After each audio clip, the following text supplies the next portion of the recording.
আসসালামাইকুম। আজকে শনিবার 12 জুলাই বুলেটিনে আপনাদের সাথে আমি আছি আরটি সোহেল।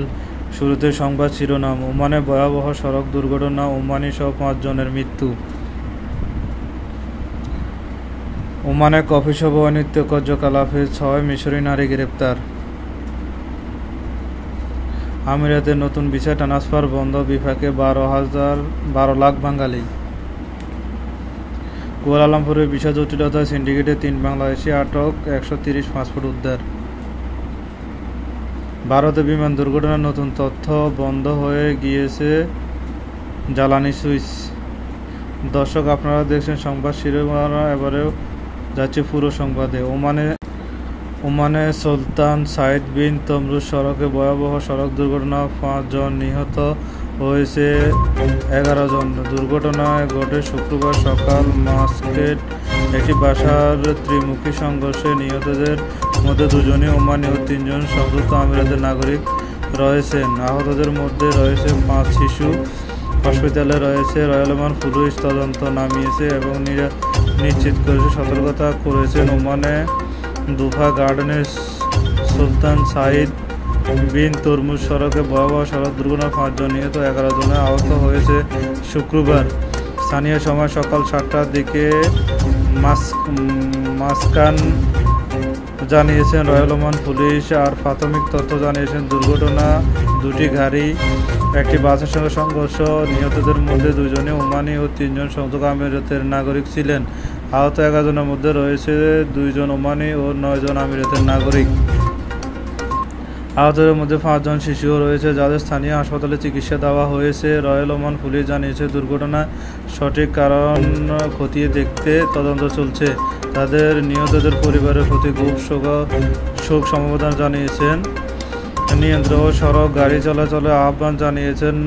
অপহরী বলেছেন, দুর্ঘটনা এড়াতে চালকদের আরও দায়িত্বশীল হতে হবে। ওমানে অনৈতিক কর্মকাণ্ডের বিরুদ্ধে কঠোর আস্থা নিচ্ছে আইনশৃঙ্খলা বাহিনী। সালালা শহরে গোপন অভিযান রয়েছে ও 3 জন মিশরি নারীকে গ্রেপ্তার করেছে। অপরাধ তদন্তের বিরুদ্ধে সামাজিক ও অনৈতিক শৃঙ্খলা অভিযোগ উঠেছে। ওমানে দুর্বার গভর্নর অপরাধ তদন্ত বিভাগ ক্রাইমের তালায় অভিযোগ চালিয়ে 6 জন মিশরি নারীকে গ্রেপ্তার করেছে। জড়িত থাকাদের বিরুদ্ধে দেশের নৈতিকতা ও সামাজিক শৃঙ্খলা অভিযোগ উঠেছে। রয়্যাল ওমান পুলিশ অপহরী অববিদিতে জানানো হয়েছে, সালালা একটি কফিশপের গোপন কক্ষে এসব অনৈতিক কাজ পরিচালনা চালিয়ে আসছে গোপন সূত্রে। ভিডিওতে পরিচালনা অভিযানে যুক্ত নারীদের আর্থিক বিনিময়ে অবৈধ অনৈতিক কর্মকাণ্ডে লিপ্ত ছিলেন। এইসব কাজ ওমানের সামাজিক মূল্যবোধের সঙ্গে সংগৃহীত ও জানিয়েছেন পুলিশ। বর্তমানে তাদের বিরুদ্ধে ওমানে প্রচলিত আইন অনুযায়ী ব্যবস্থা গ্রহণ করা হয়েছে। পুলিশ জানিয়েছে, সমাজে শৃঙ্খলা রক্ষা এমন অপরাধের বিরুদ্ধে কঠোর অবস্থান রয়েছে। পুলিশ জানিয়েছে, ওমান সরকার আরওপি সকল নাগরিক প্রবাসী আহ্বান জানিয়েছে, কেউ কোনো সন্দেহজনক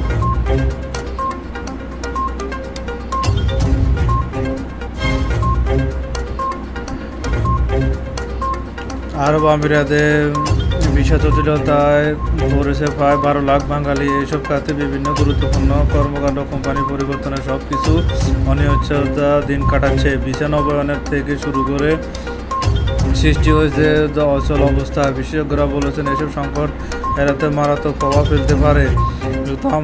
আরব আমিরাতে হঠাৎ করে ভিসা সংক্রান্ত জটিলতা পড়েছে। আর দেশটি কর্মরত প্রায় 12 লাখ বাংলাদেশি প্রবাসীরা। এইসব শ্রমিক রিলেশন পর্যটন ও খাতসমূহ বিভিন্ন গুরুত্বপূর্ণ সেক্টরে বাংলাদেশের অর্থনৈতিক বড় অবদান রাখছেন। সাম্প্রতিক আরব আমিরাত সরকারের অভ্যন্তরীণ নীতিগত পরিবর্তনের কারণে বাংলাদেশের বিভিন্ন ইস্যুতে নবায়ন ও কোম্পানিগুলো পরিবর্তন প্রক্রিয়া এক ধরনের অচল অবস্থায় তৈরি হয়েছে। অনেক ভিসা হঠাৎ বাতিল বা স্থগিত করা হয়েছে। ফলে নতুন চাকরি পেলে কেউ কোম্পানিতে পরিবর্তন করতে বা বাতিল স্থগিত করা হয়েছে। ফলে নতুন চাকরি পেয়েও কেউ কোম্পানি পরিবর্তন করতে পারছে না। আবার কেউ অবৈধ মেয়াদ শেষ হয়ে যাওয়ার কারণে আরও অনিশ্চয়তা।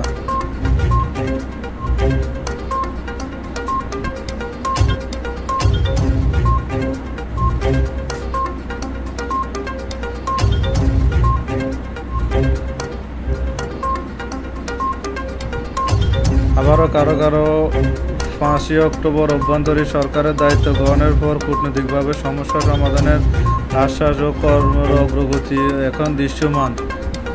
তবে এতে করে হতাশা বাড়ছে। বিশেষজ্ঞদের মতে সংশ্লিষ্ট প্রবাসীদের জীবনের জন্য দেশের রেমিটেন্স প্রভাবে বড় ধাক্কা দিতে পারে। অনেক পরিবারে টাকা পাঠাতে কবে দিচ্ছে প্রবাসীরা সরকারের কাছে জোর করে দাবি জানিয়েছেন। দ্রুত আমিরাতের সরকারের সঙ্গে আলোচনায় বসে এই সমস্যার স্থায়ী মালয়েশিয়ার রাজধানী কুয়ালালামপুরের ভিসা ওয়ার্ক পারমিটের জালিয়াতির অভিযোগে বাংলাদেশে আটক করেছে দেশটির অভিযোগ বিভাগ ও জালালপুর এলাকায়। বিশেষ করে তাদেরকে উদ্ধার করা হয়েছে 130টির বেশি পাসপোর্ট বাংলাদেশিদের।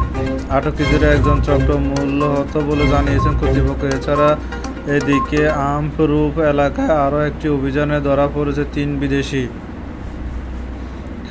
মালয়েশিয়া কুয়ালালামপুরে ভিসা ওয়ার্ক পারমিটের জালিয়াতির অভিযোগে 3 বাংলাদেশি আটক করেছে দেশটির অভিযুক্ত বিভাগ। গত 10ই জুলাই শহরের জালপুর ও এলাকায় অভিযান চালিয়ে তাদেরকে গ্রেপ্তার করে অভিযুক্তর কাছ থেকে 130টি বেশি পাসপোর্ট উদ্ধার করে দীর্ঘদিনের চক্রবৃদ্ধি বিদেশি শ্রমিকদের কাছ থেকে মোটা অঙ্কের অর্থ ও ভিজিট পাস এলওসি কে নবায়ন করে দিচ্ছে।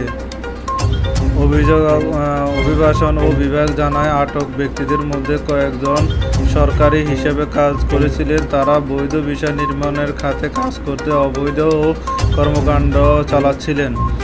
জাকির নামে এক পরিচয় সিন্ডিকেটের প্রতি নবায়নে 25,000 থেকে 6,000 রিঙ্গি আদায় করত।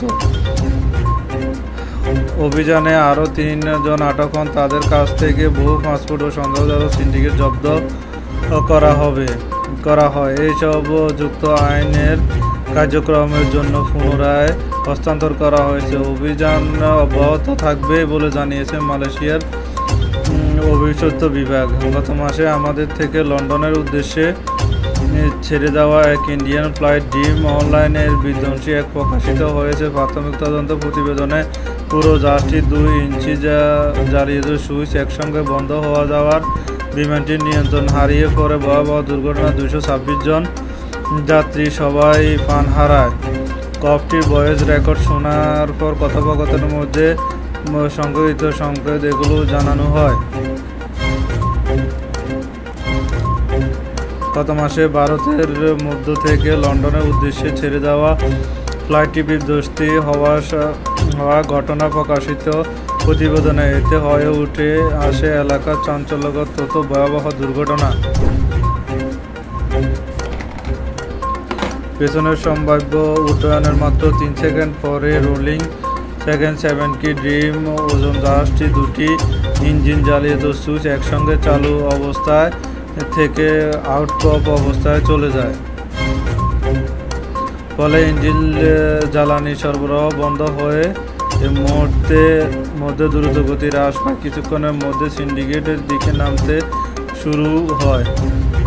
আবহাওয়া প্রভাবিত হয়ে ভয়াবহ ওই দুর্ঘটনায় 226 জন যাত্রী সবাই প্রাণ হারায়। কপটি ফ্লাইটের ভয়েস প্রতিবেদনে জানানো হয়। কপটি ভয়েস রেকর্ড পাইলটও প্রশ্ন করে, তুমি কি জ্বালানি সব বন্ধ করলে? বলেছেন, আমি তো জ্বালানি বন্ধ করি না, তবে উৎপাদনকে পরিচালিত কপটিনে ছিল অফিসার বা প্রতিবেদন স্পষ্ট পাঠিয়েছেন তারা আরও অজানা থেকে গেছে। বিমানটি কিভাবে আউটকপ অবস্থায় চলে গেছে সে বিষয়ে তদন্ত দিতে পারেনি। বিমানের নিরাপত্তা বিশ্লেষণ ও জজ কক জানান যে ভূষবিত ওই জ্বালানি সুইচ নাড়ানোর পর সম্ভবত সুইচগুলো একসঙ্গে বন্ধ হয়ে যায়। এবং 12 জুন আমাদের থেকে লন্ডনগামী ব্রয়ে উজু ফ্লাইটটি সুইচ